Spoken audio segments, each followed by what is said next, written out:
Constructicons, it's time to rise up.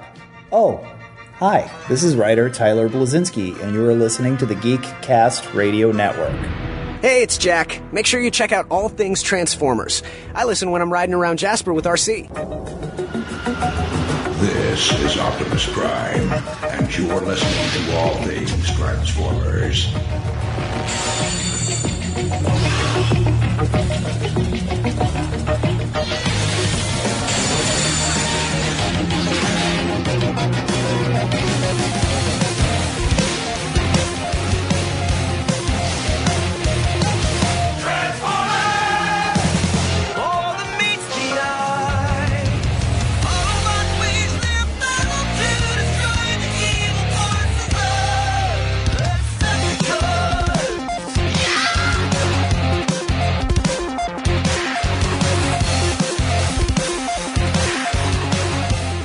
Hello and welcome to All Things Transformers. I'm your host, Steve Megatron, and joining me on this adventure into geekdom and Transformers fandom is TFG and Mike.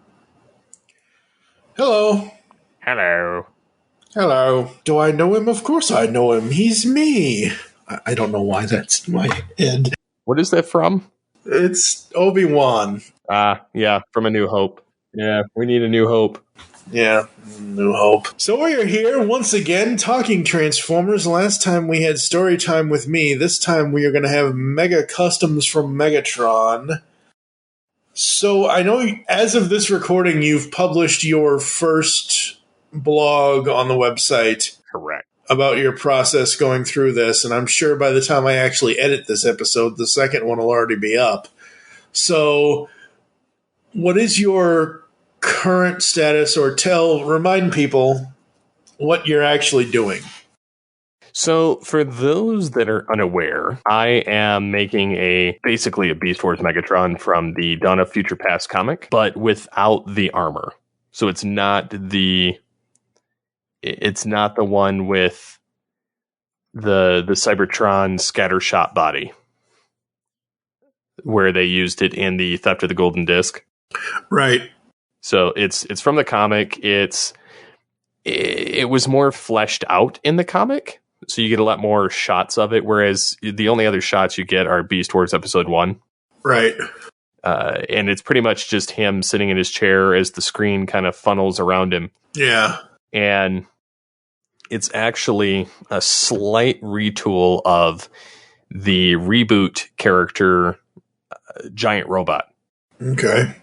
Which was to fight Nullzilla, which was basically all these little wormy people that got nullified when basically a game went haywire. Okay. And it wipes them out. It basically takes away their body and their structure, and they become this like worm thing that's dangerous to touch. Okay. So this giant robot fought him, and basically they recycled that mold for Beast Wars Episode 1 with Megatron not having a beast form. Right. They just retooled the colors and did a little bit extra changes to it. And you get a little bit different colorizations in that episode than you do from the Dawn of Future Past comic strip. So like some of the dark purples are almost like a light blue silver, and some of the other aspects that are purple are like a black or dark gray because of lighting and shading. So they don't really give you a proper appearance of it per se. Whereas the comic, you get more of a fleshed out version of it, plus a vehicle mode that they don't actually show him transform into. Right. So more or less, I was playing around with the concept of this Megatron just because I've always enjoyed it, and I don't think that they're ever going to make a figure of it. So I thought I was pretty safe at trying to create it. Okay. And I don't know. I've been toying with the idea for like 6 months. Well, you've always wanted a pre-Beast Megatron. You've always wanted a Golden Disc Megatron. Yes. And they're never going to make it. If they make it... If they make this, it'll be a third party. Yeah, I know. It won't be Takara, Hasbro, or Haztech, as they call themselves now. What? Oh, it's the combined name. Oh my god, I did not even... Yeah, they call it Hashtag, but when they're doing like Transformers related stuff, but it's still Hasbro, but they're still separate. I mean, Takara Tomy is basically, it comes up like Tomy on half the stuff. Yeah. Anymore. And that's one thing I've really enjoyed about goofing off with creating customs over the last year. I made a Kingdom Dinobot or Grimlock based off the 1997 figure using the Kingdom Dinobot mold. And while it's not perfect, I think it's pretty much in that realm. Yeah. And it doesn't have brittle plastic syndrome. Right. Yeah. So, but so anyways, I was sitting here trying to figure out how to make this figure. I made attempts with Combiner Wars leader Skywarp, which I thought was going to work based on the chest. And in truthful, nature, if I was going to go with that, I would have done a little bit of remolding and kind of kept that body as is, because a lot of it kind of works, except for the legs. And then there was the aspect of I couldn't transform it, which slightly bothered me, but evidently it's bothered me enough that I was willing to swap molds completely. And so I decided, because I always knew Galvatron, War for Cybertron, Galvatron would play a part in the character design. I just didn't realize that it was going to be the figure. So I opted to swap out from Combiner Wars Skywarp after I butchered it and tore it apart, and went to this War for Cybertron Galvatron, which truthfully fits 90% of the mold, except for the chest. And when it transforms, there's the fact that the feet don't fold into this vehicle mode that it has. And when I first started building this, I was told, somebody said there's like laser wave or something like that. It was from the Transformers Prime cartoon anyways. And it was one of the random beasts, and it had a weapon that looked like the gun almost that this Megatron uses in robot mode. Right. The unfortunate part is it wouldn't fit in any of the hands, and it looked weird. So I got it in the interim. I mean, it was like $5, so it wasn't a huge deal, but it's still a waste. So I was doing some digging, and as I was going through various figures trying to figure out what to replace Combiner Wars leader Skywarp with, I saw Combiner Wars Onslaught. Oh, nice. And I was like, that might work, but I don't like the robot mode. Like it won't fit. It needs more of the rounded nature that Galvatron has. Yeah. And one of the example photos that they showed was Combiner Wars Legends Shockwave attached to the top as the cannon. Interesting. And as I was looking at it, I was going, that will actually work. And so I pulled up a picture of him, and it's a little longer than anticipated, which is fine. Right. I tore off his robot mode arms. His robot mode legs fold in, and his knees are actually that they match the blaster on this Megatron that I'm trying to make. Yeah. For his gun part. And although they do use his arms kind of building into this gun mode, like they attach into it, whereas this does not. I did find that there's a peg right on his back that when you transform it, depending on how you transform it, like I'm not going to transform it into the Galvatron cannon, it's going to more or less lay down. So I painted this weapon and attached it to that spot after I cut off one of the extra handles and the scope on the top of him, and it looked perfect. So then this is of course after I got the Galvatron, and I've started painting it and butchering it. I've cut off the treads. I've removed his the little waist cannon things that were attached. And I figured out that they can attach to his shoulders, like the towers on his shoulders. Right. However, I've figured out another method in the interim while I've been sitting here waiting, is that I can use Optimus Primal, the original. His shoulder pads. Very cool. Will fit. So I might have to create like a slight remold on the inside using some of this putty that I've been using to remold the chest of the figure into what I want.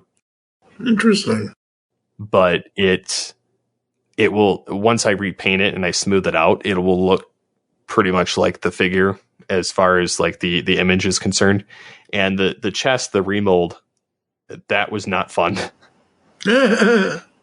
Because I used the Combiner Wars Skywarp chest to begin with. I remolded it, and then I made a brand new one using 3 parts from Combiner Wars Skywarp. I glued them together. It fits the look. And then I'm using Lego for the little silvery part that looks like it flips the chest piece up. Now, mind you, I did not glue this chest piece to the original, to the Galvatron chest piece. I merely put enough putty on it that it stuck to all of the crevices.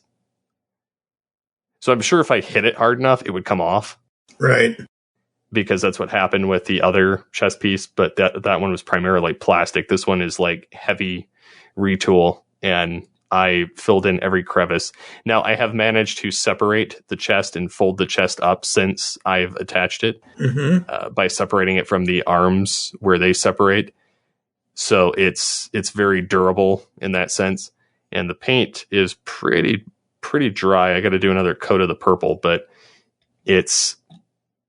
I've been going through it with this metallic graphite looking dark gray metallic color.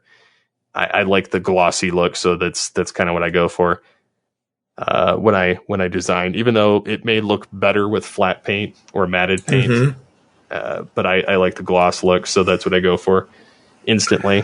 And so very cool. I've been trying to get my hands on a head, like a Megatron head. That's what she said. Yeah, longer than I've had the Galvatron. And I was supposed to get one from one guy, and it was going to be Kingdom Megatron, and that's the ideal head because it can attach to the ball joint that's on Galvatron. Right. And it's the one I want anyway. Yep. However, I don't think it's ever going to appear. And whether it be fault of the post office or whatever, I don't know. Like, we're currently waiting on floor for our living room that was supposed to be here today as of this recording on the 21st, I think it is. Yeah. Yeah. And anyways, we were supposed to have it. It was supposed to be here, and they're like, "Oh no, it's stuck in a shipment center in the next major hub." And it's like 5 days from getting unloaded. Oh my god. So we tore up our carpet, and we're waiting on this laminate flooring. So yeah. So I mean, I believe it with shipping, that it could just be lost in the ether. Although I've had things from China show up faster. And yeah. We need a point-to-point space bridge or ground bridge for shipping, and just, Optimus Prime or Megatron or Hot Rod shows up. Here's your package. Like, seriously. But yeah, so I got another guy on Allspark who was kind enough to send me a OG 1996 T-Rex Megatron head. The only downside is I have to figure out how to make the ball joint that's attached to the Galvatron body work with the head, because back then they used to put the ball joints on the heads. Yep. Whereas now they put the ball joints on the figure. Yep. So either way they unscrew, but you can't take the ball joint off. So I'm going to have to cut that part off, and I'm going to have to be very careful with how I get it ready to attach to the figure. And I've already taken the eyes out. I've painted them. I've painted the front of the face, the back of the head, because if you remember, they had the mutant mutant heads with the bat face looking thing going on, like the almost Beetlejuice looking. Yes. Yeah. I filled that in with putty, so I'm waiting for that to dry, and as soon as it is, I get to chisel the leftover, smooth it out, and then paint the back of the head, and then put it together, and then I'll have the head looking like the comic, which I think it's going to look pretty good when it's done. But then I got to paint the rest of the figure and attach the shoulder pads. But yeah, otherwise it's coming along pretty nicely, and I'm pretty happy with it. And it'll be in scale with the rest of the figures, which will be nice. Yeah. With you doing your ultimate pre-Beast Megatron,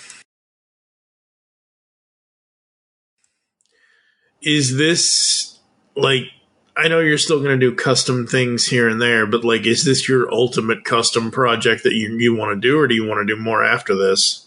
See, I don't know.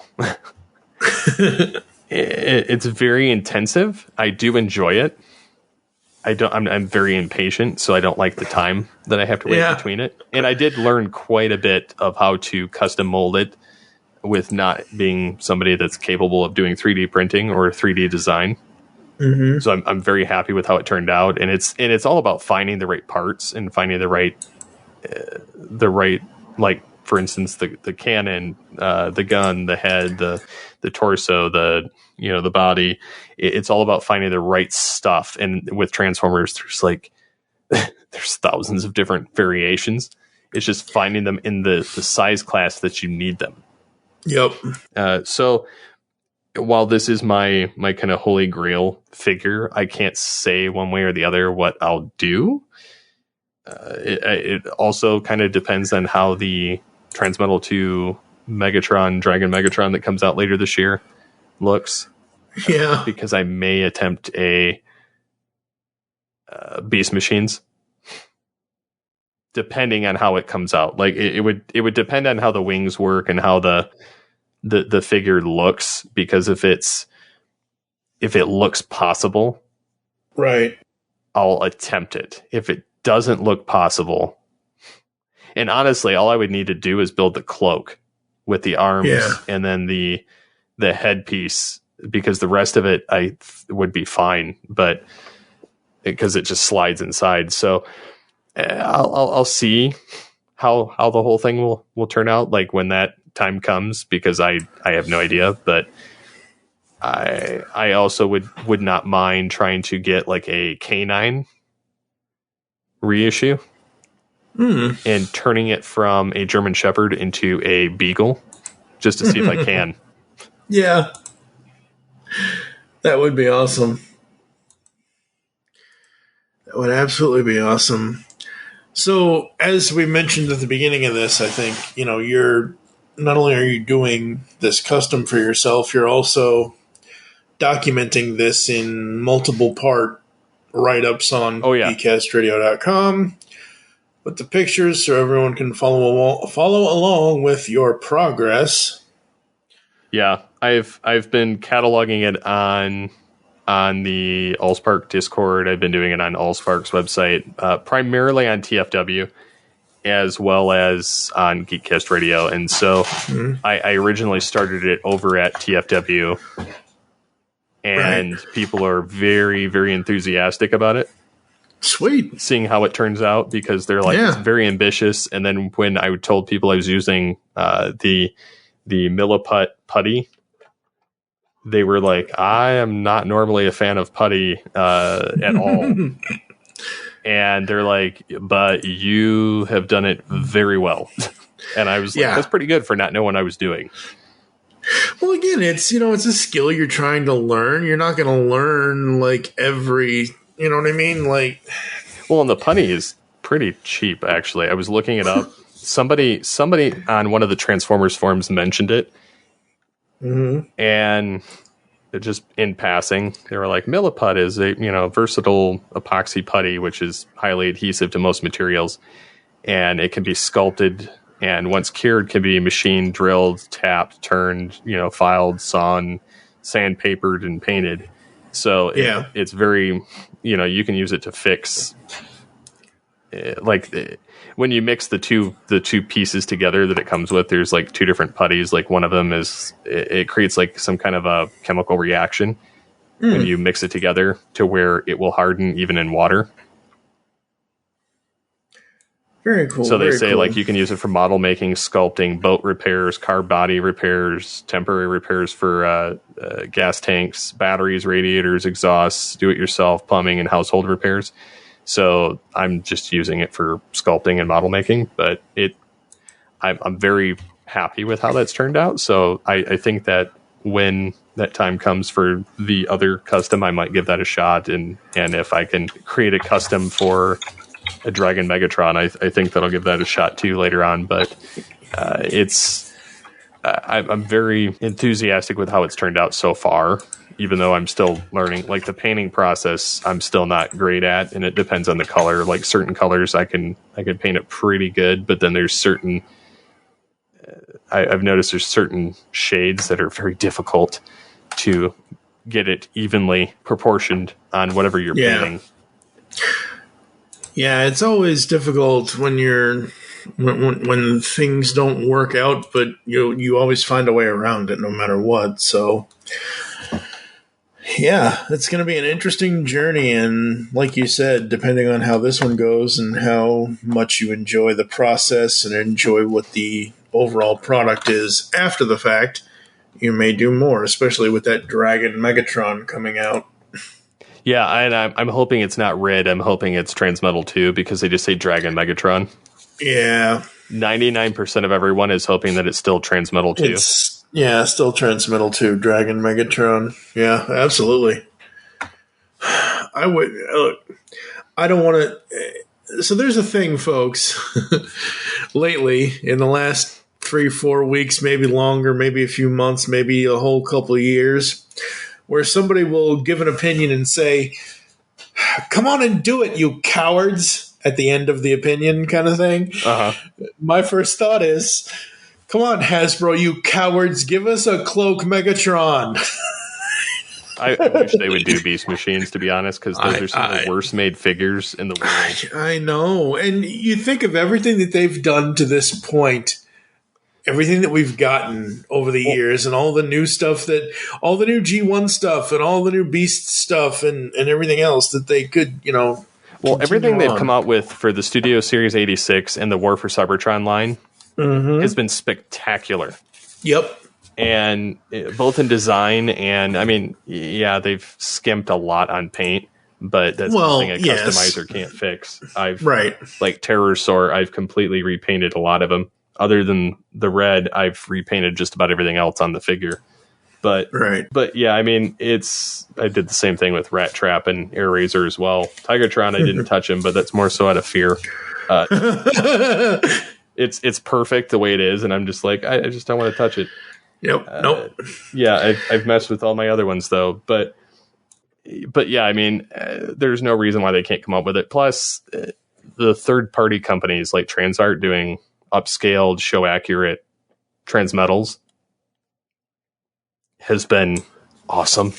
Yes, it has. I hear that they've got in a pipe a Transmetal 2 Megatron that they've had for years, but they kind of put brakes on it because of the other company that I had the one from. Mm-hmm. Yeah. And the other one, don't get me wrong, it was spectacular, but it was too bloody huge. Whereas the Transart one would be in scale with their Optimal.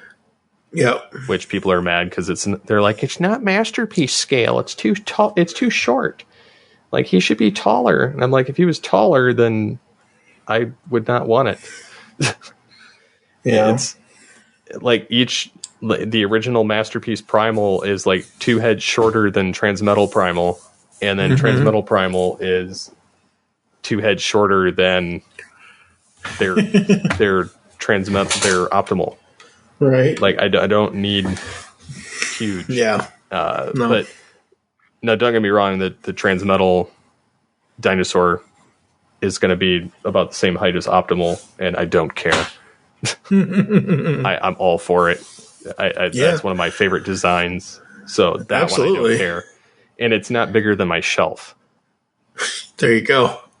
So But yeah, so I'm still working on my Megatron, and we'll see. I've been cataloging carefully. If I would have, if I really had been motivated enough, I would have done videos. But honestly, I didn't want to have to edit me tinkering with it for hours on end.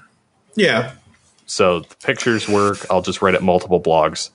Yeah, I mean that's good enough. Then I should try and custom mold them a chair so I don't have to 3D print it. It'll harden. It's fine. Yep. Very, very cool on Megatron's Mega Customs. And since we are talking about Megatron and Beast Wars and everything else, I did want to bring up a couple of TFW stories. We have the IDW Publishing Beast Wars James Marsh retail incentive cover for Beast Wars number 15. It's basically Megatron's cheeky, grinning purple face on the cover while he's squeezing a Optimus Primal doll in his hand like he would squeeze his rubber ducky. That's awesome. Those colors. Oh, man. Oh, it's so good. I do like it. It's so good. The other thing I'm sad about is that this is the end.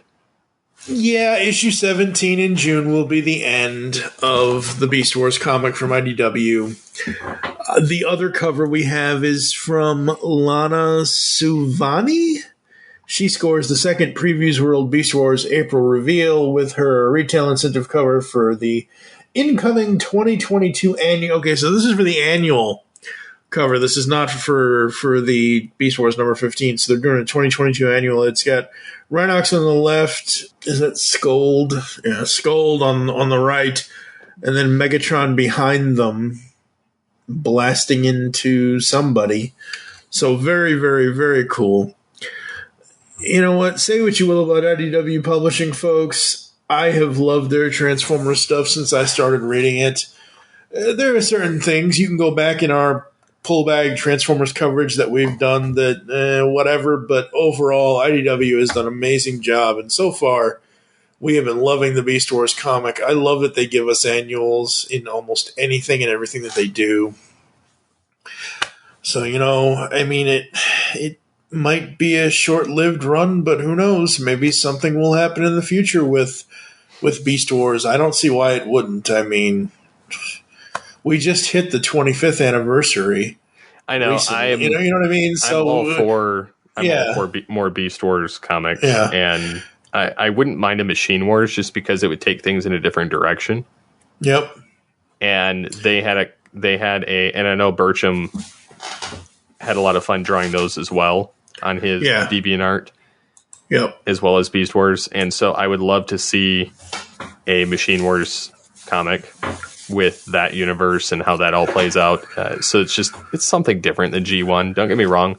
I really like G1, but I think that there's only so far you can take it. And especially with all of the variations we've gotten over the years with Marvel, Dreamwave, and IDW.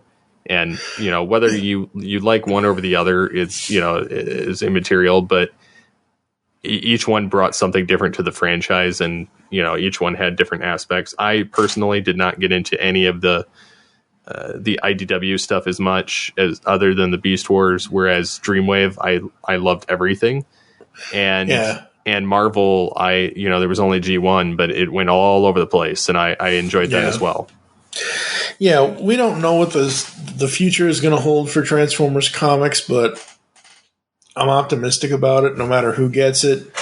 I know this probably isn't going to happen, and I don't want to sit here and start a rumor mill, but can you imagine if DC got Transformers?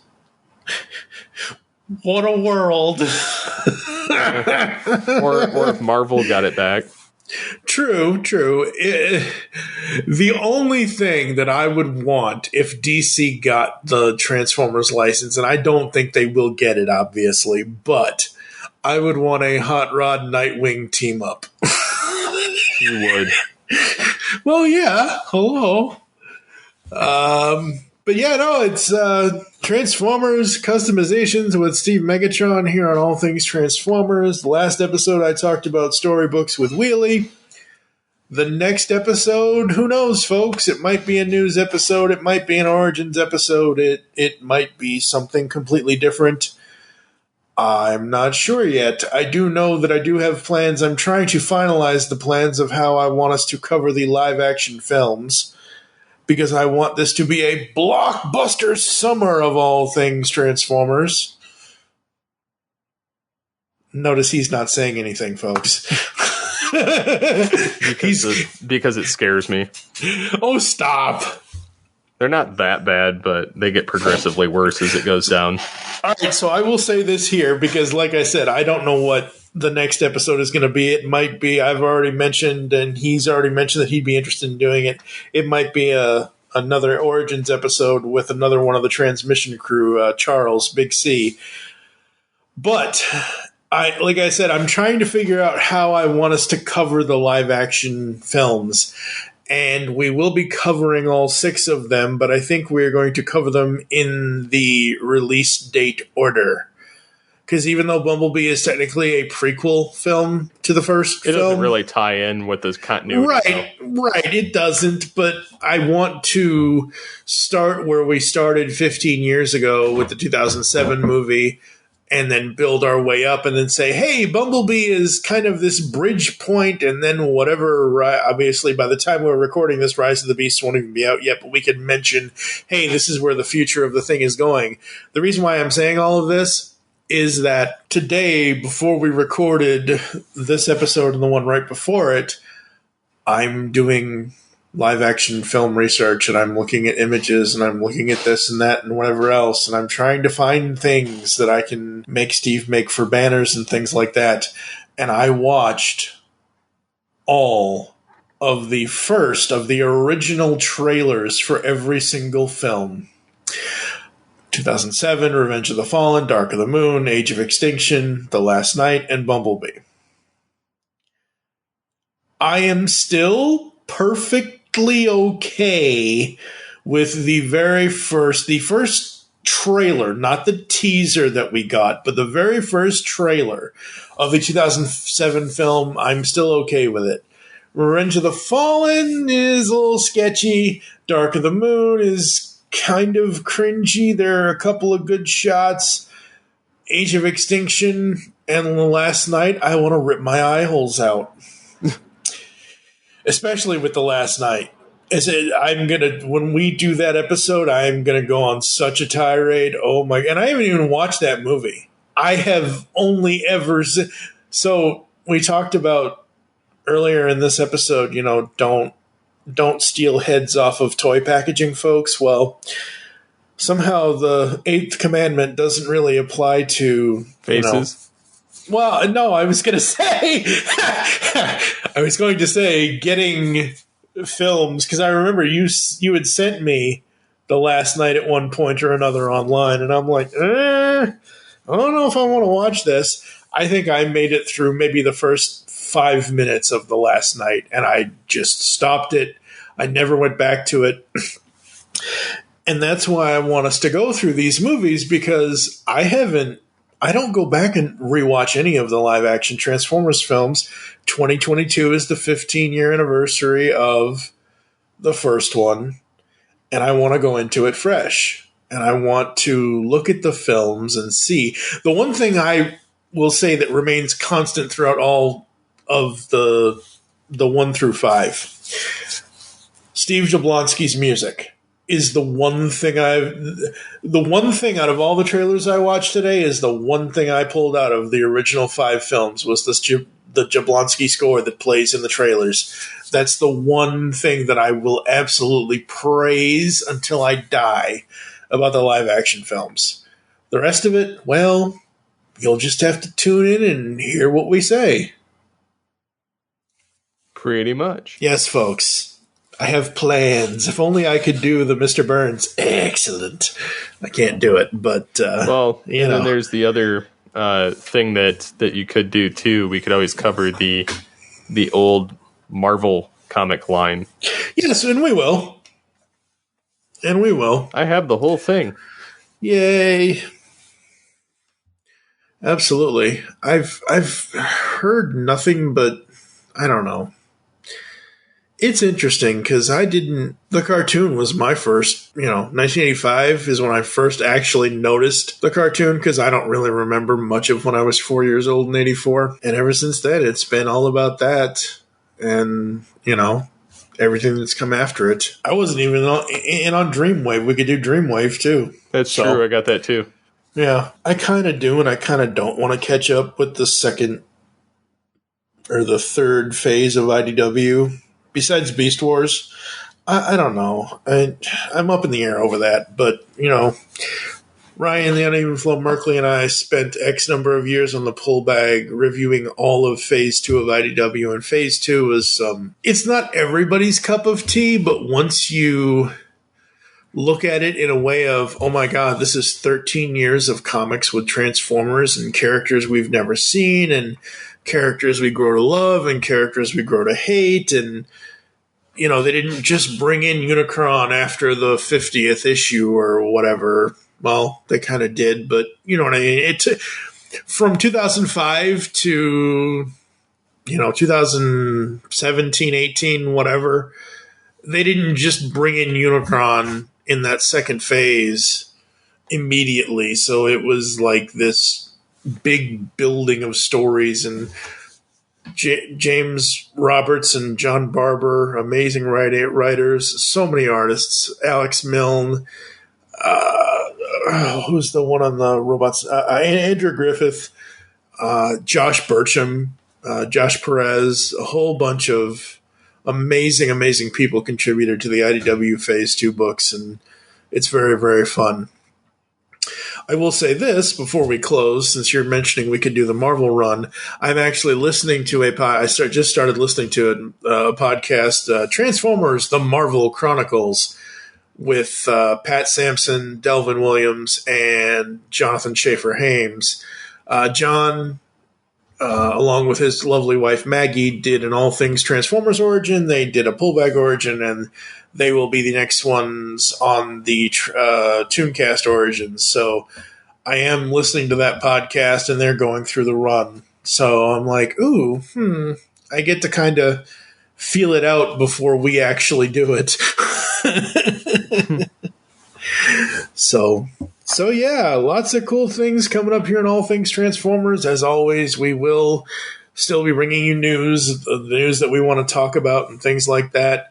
And I know I didn't mention it at all in the last episode, but I got to mention it here because apparently it's coming or it's already here or something. I don't know. I don't have my Netflix subscription at the current rate, but BotBots is on its way. I've seen plenty of things with the BotBots. And again, it's one of those things where everybody has something from Transformers. If BotBots isn't your thing, that's fine. That's perfectly okay. You can have whatever's over in this corner kind of thing. And like I've said in other HTF episodes, I think BotBots is going to be hilarious, and it's going to be a maybe not the best shining light, but it's going to be a bright spot in the dark years that have been plaguing Transformers visual media for a while. Did you want to mention about your boys getting into Rescue Bots and Rescue Bots Academy? Sure. Yeah, let's put it this way. They went to Michigan and came back with 4 new Rescue Bot Academy figures, and my mom sent them the entire cast of the Rescue Bots Prime show. Cool. So they have varying degrees of different versions of like Blades and Boulder and Heatwave and Chase. Yep. And then they've got all the new ones too, other than Medics, and they rather enjoy those characters and those figures, and they're not like as articulated as like the Beast Wars or the War for Cybertron. They're basically like preschool type. Yeah. But there's varying degrees of that too. So they rather enjoy it quite a bit. And So they have this whole armada of characters now, to the point I think they almost dwarf my collection collectively between the two. Because they do have some more for Cybertron stuff. They do have some Robots in Disguise characters. They do have some Beast Wars. They do have some reissue Beast Wars. So yeah, they've got a nice little well-rounded amount of stuff. Very cool, very cool. So yeah, there's still so much, and that's why I want us to get into that's why I want us to do the blockbuster summer of the live action movies, because we've never, like, when I came on your podcast here, the first movie had just come out. Yeah, I mean, like a year prior, and we hit with Revenge of the Fallen, and we hit with, this is so funny to me. I don't know what the downloads are on our Revenge of the Fallen podcast episode are for all things Transformers, but that is my most because I used to take the podcast audio and I would put it to a picture or whatever, and I would just, put it on my YouTube channel. And most popular is our All Things Transformers Dark of the Moon discussion. That was 10 years ago. It has 133,000 views on my personal YouTube channel. Nice. The next biggest video I have is 38,000 with Cars Tune Tokyo Mater. And one that I'm very proud of doesn't have all that many views, but where is it? It should be up here somewhere. Where is that damn video? It's me and Pia. He delivered animated Rodimus Prime to me. He was down in Louisville at the time for whatever. There it is. 6.3 thousand views. Yeah, I don't really, like, my YouTube channel is basically just me goofing off half the time. It's not, I don't know. It's not like I do various things on there. I need to do more on there and that kind of thing. But yeah, I mean, we did Dark of the Moon, and then after that, I don't think we ever did Age of Extinction. And then I obviously know we didn't do Last Night. I mean, if I've only seen the first 10 minutes of it, I've seen all of them. Like I said, it gets progressively worse. Yeah, and I've seen most of the clips of Bumblebee, but I haven't actually watched that I've watched that one, and while it's not... It's entertaining in its own right, but I don't...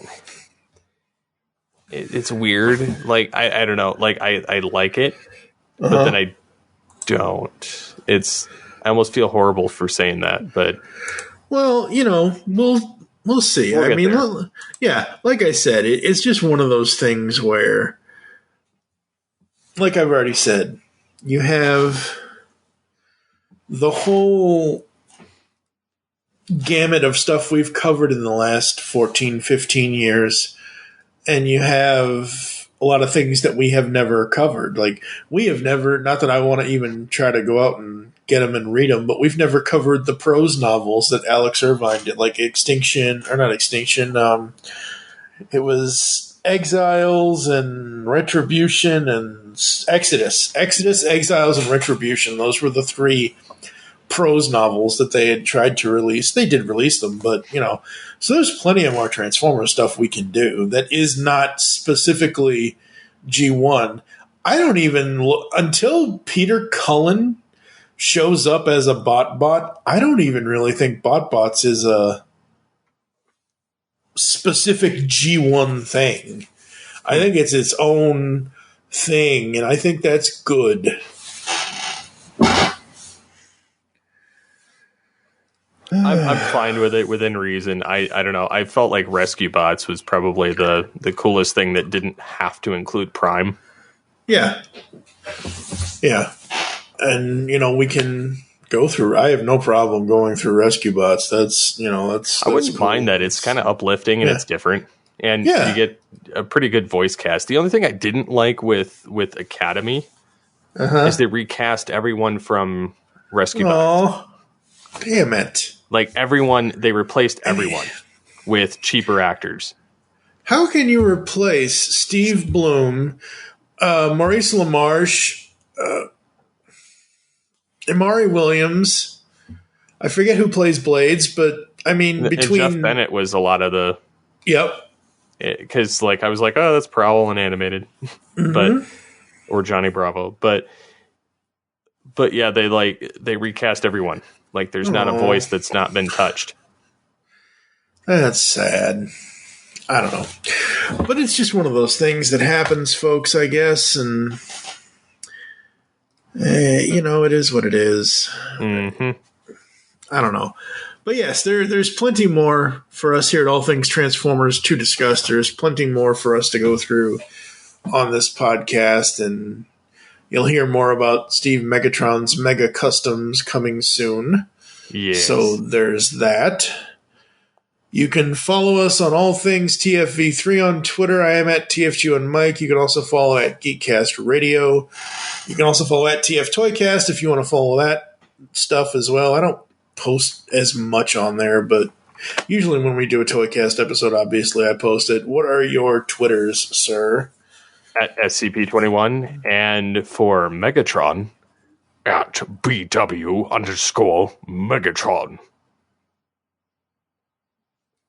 I always expect a yes after everything he says, and he always disappoints me with a no. How dare you? I'll melt you down to aluminum siding. Oh, yes, indeed. What's going on around here?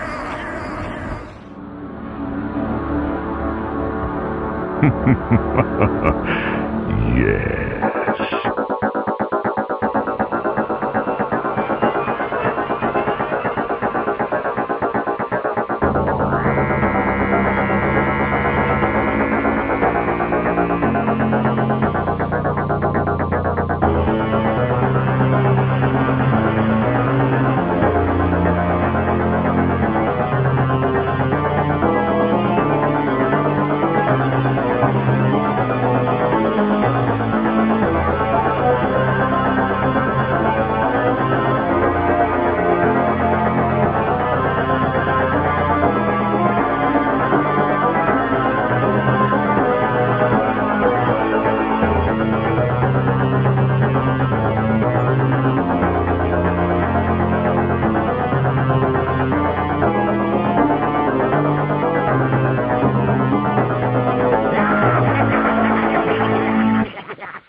I wish to speak to my lawyer.